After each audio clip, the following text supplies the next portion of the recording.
ये वाला पर्टिकुलर जो इवेंट है, ये वाला पर्टिकुलर जो कॉज है, इसके लिए मैं कई बार खड़ा हुआ हूँ एंड कई बार जितनी बार भी मुझे मौका मिला है, it's because it's a very very important thing to know for people that ये जेंडर इक्वालिटी अब हिंदुस्तान में बहुत ज़रूरी है। ही फॉर शी, औरतों के लिए वो इक्वालिटी रहना जो मर्दों के लिए है।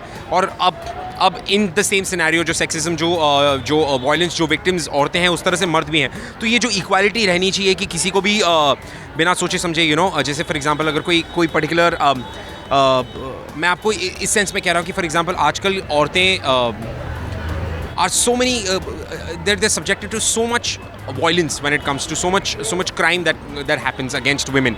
तो अब क्या हो गया कि हम लोग फॉर ग्रांटेड लेने लगे हैं कि मर्द तो गलत ही होते हैं, हमेशा नहीं होता। सो आई थिंक ये इक्वालिटी रहनी चाहिए कि मर्दों को भी उनका ओपिनियन या उनकी बातें सुनने का मौका देना चाहिए। बट ज़्यादातर अक्सर हमारे देश में ये ज़रूर होता है, जो हम सब जानते हैं, जो डोमेस्टिक वायलेंस, जो घरों के अंदर औरतों के साथ ज़्यादती होती है, वो नहीं होनी चाहिए। इस बिकॉज अब वो समय नहीं रहा कि जब आप औरतों को ये कह सकें कि आप अपने दायरे में रहो, आप अपने घर में रहो, चूल्हा जलाइए, रोटियाँ बनाइए, ये आपका काम है। अब उनका वो काम नहीं है, अब वो सारी चीज़ें कर सकती है जो मर्द करते हैं। So I think it's very important for them to know this, to stand up and to be where they are. Yes, अरे it's a lovely experience every time. मतलब मैं कभी भी कोई भी कॉलेज इवेंट में आऊँ, हमेशा स्टूडेंट्स के साथ इंटरेक्ट करके इतना अच्छा लगता है, because so much of warmth, so much of love when they come and share with you. So I think it's a great feeling. I am so blessed that I am here. अरे my ड्रामेबाजी super fantastic. My बच्चास, जितने भी हमारे ड्रामेबाज बच्चे हैं, बहुत ही फाड़ू बच्चे हैं इस साल।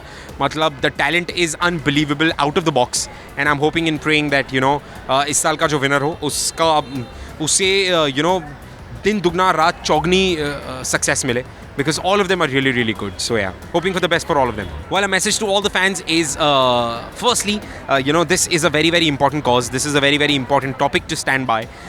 He for she.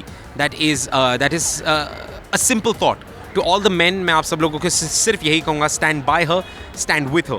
Is because अगर वो आज नहीं होती, यानी कि आपकी माएँ या हम जितनी भी औरतें हैं वो नहीं होती, तो शायद आप आज इस दुनिया में अपने पैरों पे नहीं खड़े होते। So I think it's very important for you to stand by her, stand for her at every given point of time.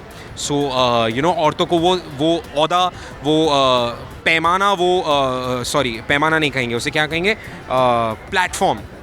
पैमाना कुछ और होता है, बट औरतों को वो प्लेटफॉर्म ज़रूर मिलना चाहिए जो मर्दों को मिलता है, वो इक्वालिटी मिलनी चाहिए जो मर्दों को मिलती है। So yes, thank you.